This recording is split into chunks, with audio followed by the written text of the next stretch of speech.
வெங்காயம் கோரிங் செய்யலாம் வாங்க. முதல்ல கடாயை சூடு பண்ணிட்டு அதுல கொஞ்சமா எண்ணெய் சேர்த்துக்கோங்க.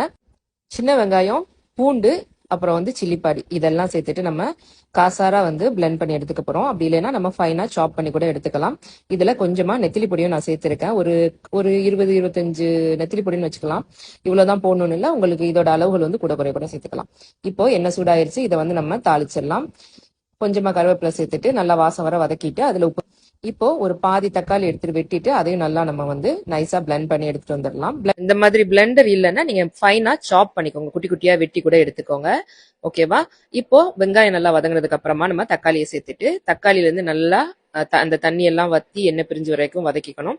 கூடவே இதுல மஞ்சத்தூள் மிளகாத்தூள் சேர்த்து நம்ம நல்லா வதக்கிக்கலாம்.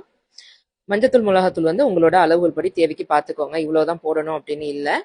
ஓகே, இது நல்லா எண்ணெய் பிரிஞ்சு வந்ததுக்கு அப்புறமா இதுல 2 முட்டையை சேர்த்து நல்லா கொத்திட்டு கொஞ்சமா பெப்பர் பவுடரும் சேர்த்துட்டு நல்லா நம்ம கொத்தி எடுத்துக்கலாம்.